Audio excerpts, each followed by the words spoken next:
Good morning my dear students.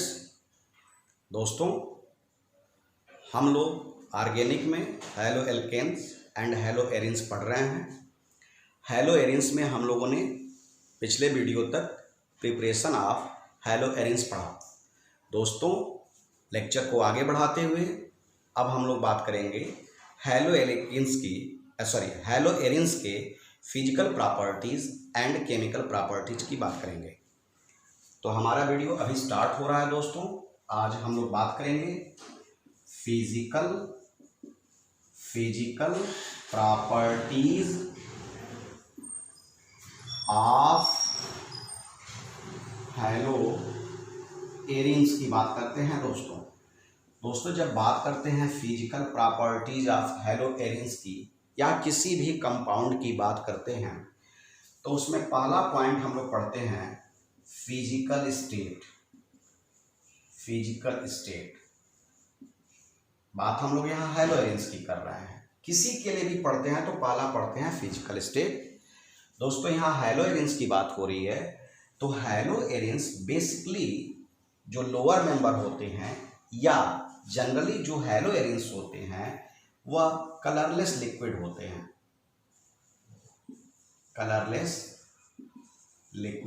दोस्तों, या crystalline solid होते हैं। ये जो क्रिस्टलाइन सॉलिड वर्ड है दोस्तों, ये हम लोग सॉलिड स्टेट में इस पे चर्चा किए हुए हैं। दूसरा पॉइंट क्या है दोस्तों, सॉल्युबिलिटी की बात करते हैं। दोस्तों, हमेशा याद रखना वाटर में ये इनसॉल्युबल, बेसिकली जितने भी ऑर्गेनिक कंपाउंड होते हैं लगभग सारे, कुछ को एक दो छोड़ करके वाटर में या इनसॉल्युबल होते हैं। दोस्तों,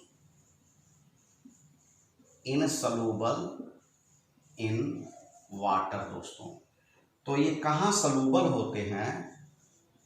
सॉल्युबल इन ऑर्गेनिक सॉल्वेंट अगर आप लेंगे तो वहाँ ये सॉल्युबल होते हैं। दोस्तों, अब वाटर में इनसॉल्युबल क्यों होते हैं? तो दोस्तों, सॉल्युबिलिटी इन वाटर में सॉल्युबिलिटी इस बात पे डिपेंड करती है, depend on formation of hydrogen bonding with water में सॉल्युबिलिटी इस बात पे डिपेंड करती है कि हाइड्रोजन बॉन्ड वाटर के साथ वह कंपाउंड बना रहा है कि नहीं बना रहा है। दोस्तों, इसे मिटाता हूं फिर समझाता हूं आपको और अच्छे से।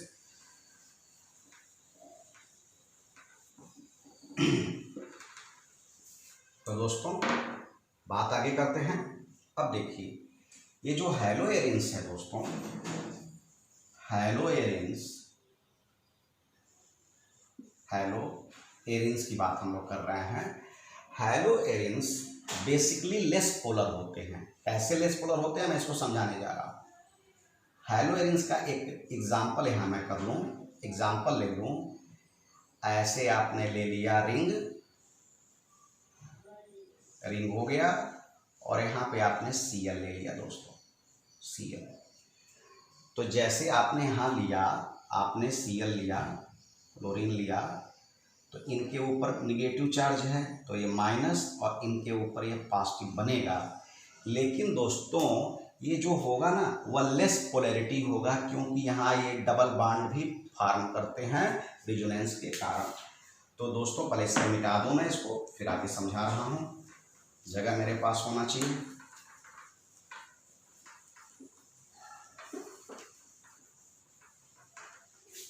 हाँ दोस्तों, तो चूंकि इनमें बनता तो है निगेटिव पॉजिटिव, लेकिन ये जो निगेटिव और पॉजिटिव इनमें बन रहा है वह उस पोलैरिटी को, एक स्ट्रांग पोलैरिटी को शो नहीं करता है, या हल्का फुल्का पोलैरिटी शो करता है, क्योंकि यहाँ पे डबल बॉन्ड बनेगा, sp2 हाइब्रिडाइजेशन होगा। मतलब क्या होता है, ये जो होते हैं ये लेस पोलैरिटी शो करते हैं। दोस्तों, लेस पोलैरिटी के कारण ड्यू टू लेस पोलैरिटी के कारण हैलोएरिन्स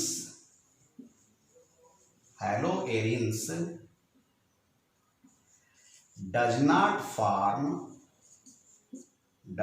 form hydrogen bond with water. Hydrogen bond water के साथ नहीं बनाते या कम बनाते, बहुत मिनिमम बनाते। Does not form hydrogen bond with water, या कहिए मेक कम बनाते पार्शियल हाइड्रोजन बॉन्ड। इसी कारण से यह वाटर में लेस सॉल्युबल होते हैं। Then this is reason for less solubility in water में इनके लेस सॉल्युबिलिटी का यह रीजन होता है दोस्तों। चलो भैया, लेस सॉल्युबिलिटी की बात हो गई। अब बात करते हैं हम लोग डेंसिटी। तीसरा पॉइंट बात करेंगे, डेंसिटी की बात करेंगे दोस्तों। किसे मिटा दिया जाए, थोड़ा इसको मिटाना टफ लगता है। बोर्ड पे जो है देखिए, मैं एक टार्क प्रोड्यूस करता हूँ मिटाने में भी, ताकि ये आसानी से मिट जाए। चलिए दोस्तों, तीसरा जो पॉइंट होता है वह डेंसिटी होता है। तो डेंसिटी तो भाई आप जानते हो मास पे डिपेंड करती है, मास पे, और ये डिपेंड करती है साइज ऑफ हैलोजन की साइज पे डिपेंड करती है। तो डेंसिटी डिपेंड करते हैं यहाँ पे, डिपेंड, और ये हो गया डिपेंड। तो अब देखो कैसे, क्या क्लियर हो गया। अगर आपने लिया इसको F Cl Br I आपने ले लिया दोस्तों, चलो ले लिया। इसको आप ऐसे भी लिख सकते हो R करके, C6H5F C6H5Cl R C6H5Br और C6H5I दोस्तों कर सकते हो। तो अब इसमें किसकी डेंसिटी ज़्यादा होगी, तो देखो हैलोजन की साइज, केवल हैलोजन की साइज देखो। तो दोस्तों I की साइज बड़ी होती है, उसके बाद इनकी आएगी, फिर इनका आएगा, फिर इनका आएगा। तो जिसकी साइज बड़ी होगी, ऊपर से इनका एटॉमिक मास भी ज़्यादा होगा, इसलिए इनकी डेंसिटी क्या होगी, ज़्यादा होगी। इंक्रीजिंग ऑर्डर ऑफ डेंसिटी दोस्तों, पूरा लिख दूँ, इंक्रीजिंग ऑर्डर ऑफ डेंसिटी दोस्तों। तो ये तो डेंसिटी की बात हो गई। अब डेंसिटी के बाद हम लोग बात करेंगे, चर्चा करेंगे दोस्तों मेल्टिंग एंड बॉइलिंग।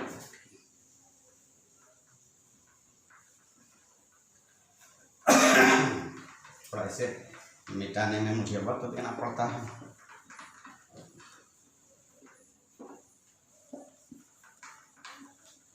एक सेकेंड दोस्तों, इसे मिटा दूं मैं। अब इनकी मेल्टिंग एंड बॉइलिंग पॉइंट की बात करते हैं दोस्तों। चलो भैया दोस्तों, melting point and boiling point, ये भी डिपेंड करता है साइज ऑफ हैलोजन पे डिपेंड करता है दोस्तों, डिपेंड करता है मेल्टिंग एंड बॉइलिंग पॉइंट। तो अब डायरेक्टली मैं लिख रहा हूँ, C6H5F है, C6H5Cl है, C6H5Br है, C6H5I है दोस्तों। तो जाहिर सी बात है इनका मेल्टिंग पॉइंट और बॉइलिंग पॉइंट ज़्यादा होगा। ये हो गया आपका मेल्टिंग पॉइंट, ये हो गया बॉइलिंग पॉइंट। इंक्रीजिंग ऑर्डर दोस्तों, कहीं कहीं थोड़ा बहुत बदलाव होता है, थोड़ा बहुत एक्सेप्शन होता है। कभी कभी आप पाएंगे कि इनका ज़्यादा होगा, इनका कम होगा। कुछ कुछ केस में होते हैं। तो सर उसको आप बहुत ज़्यादा नोटिस नहीं करेंगे। फिलहाल आपको ये देखना है कि किस रीजन से ऐसा होता है दोस्तों। तो मेल्टिंग एंड बॉइलिंग पॉइंट, इसी में चौथा पॉइंट एक बात बता दूं मैं आपको।